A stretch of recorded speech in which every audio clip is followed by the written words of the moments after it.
दोस्तों आदाब। The dashboard के इस खास एपिसोड में आप सभी का इस्तकबाल है। वक्त की फितरत बड़ी अजीब और क्रूर होती है। ये वक्त ही है जो एक रात पहले आपको सुल्तानी तख्त का एहसास कराता है और अगली ही सुबह जमीन पर लाकर रंक होने का मलाल भी दे देता है। शायद भविष्य की इन्हीं चिंताओं और वक्त की इसी बेरुखी से फिलहाल असम के मुख्यमंत्री हेमंत बिस्व शर्मा गुजर रहे हैं। भारतीय राजनीति के गलियारों में अगर बीते कुछ सालों में सांप्रदायिक ध्रुवीकरण का कोई सबसे बड़ा पोस्टर बॉय बना है तो वो नाम यकीनन हेमंत बिस्व शर्मा का है। जहां चुनाव वहां हेमंता, और जहां हेमंता वहां नफरत और बंटवारे वाले बयानों की एक लंबी फहरिस्त।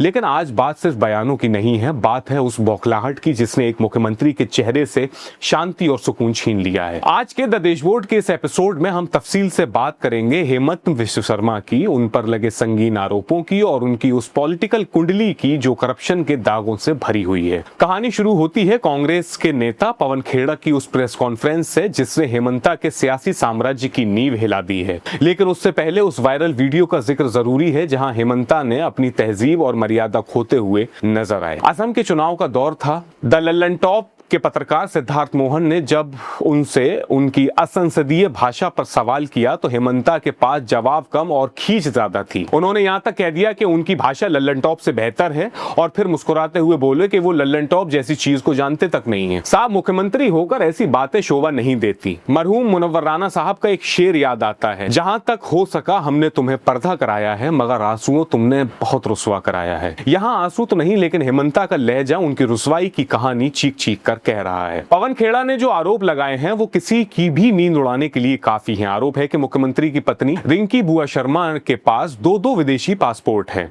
एंटीगुआ और बारबाडोस और साथ ही इजिप्ट का भी। इतना ही नहीं, उनके पास यूएई का गोल्डन वीजा भी है और ये सब एक्टिव हैं। अब सवाल यह है कि केंद्र और राज्य दोनों जगह भाजपा की सरकार है, फिर इन आरोपों पर सरकार खामोश क्यों है? क्या भाजपा के अंदर ही कोई है जो शर्मा साहब को निपटाने की फिराक में है? क्योंकि अक्सर देखा गया है कि जब भाजपा के किसी नेता पर आंच आती है तो पूरा तंत्र उसे बचाने में लग जाता है। लेकिन यहाँ हेमंता बिल्कुल अलग थलग नजर आ रहे हैं। आदेश रावल जी के साथ हमारी बातचीत में एक और चौंकाने वाला पहलू सामने आया है। मामला सिर्फ पासपोर्ट का नहीं बल्कि 52,000 करोड़ रुपयों का है। पवन खेड़ा का आरोप है कि अमेरिका के वमिंग में रेणुका नंदी एलएलसी नाम की एक कंपनी है जो रिंकी बुआ शर्मा से जुड़ी है। ये कंपनी इसी महीने 3 अप्रैल को रजिस्टर हुई है। अब सोचिए, एक मुख्यमंत्री की पत्नी के नाम पर दुबई में बेहिसाब जायदाद होने के आरोप लग रहे हैं जिन्हें चुनावी हलफनामे में छुपाया गया। जब आप कोई चीज छुपाते हैं तो शंका के बादल गहरे होना लाजमी है। हेमंता का कहना है कि यह जानकारी राहुल गांधी ने दी है, लेकिन सवाल यह है कि राहुल गांधी तक ये इनसाइडर खबरें पहुंचा कौन रहा है? क्या भाजपा के अपने ही लोग अब हेमंता के पॉलिटिकल कैरियर को तबाह करने पर तुले हुए हैं? आरोपों की लड़ी यही नहीं रुकती है। पवन खेड़ा ने हेमंता के भाई सुशांता, जो आसाम में एक आईपीएस अधिकारी हैं, उन पर भी वार किया है।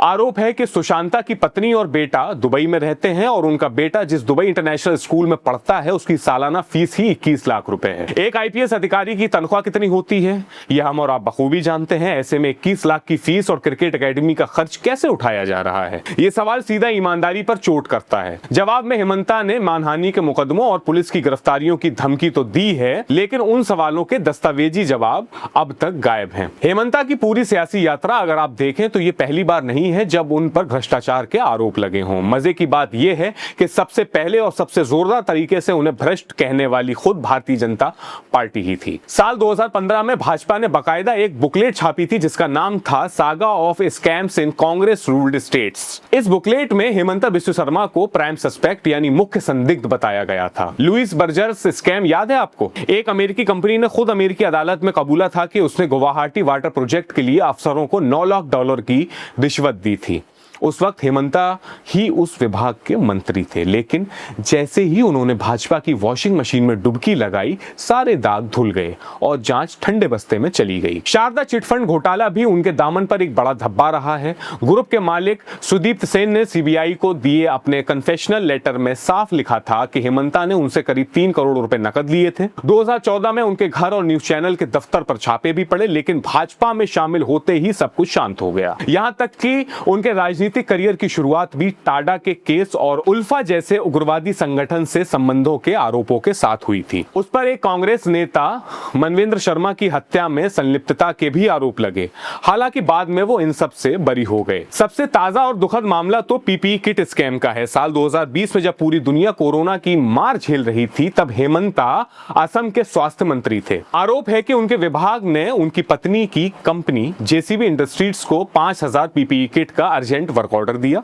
जिस किट की बाजार में कीमत 600 रुपए थी, उसे 990 रुपए में खरीदा गया। मुनाफाखोरी का यह खेल तब तक खेला गया जब लोग अपनी जान गंवा रहे थे। क्या इसे राष्ट्रवाद की श्रेणी में रखा जाएगा? आज जब हेमंत विश्व शर्मा इन तमाम आरोपों को फर्जी बता रहे हैं, तो सवाल वही है, अगर सब झूठ है तो स्वतंत्र जांच से डर कैसा? पासपोर्ट और वीजा के रिकॉर्ड तो विदेश मंत्रालय और गृह मंत्रालय के पास चुटकियों में मिल सकते हैं, फिर सरकार उन्हें क्लीन चिट क्यों नहीं दे रही है? हेमंता की देह भाषा और उनकी बौखलाहट बता रही है कि इस बार मामला गहरा है।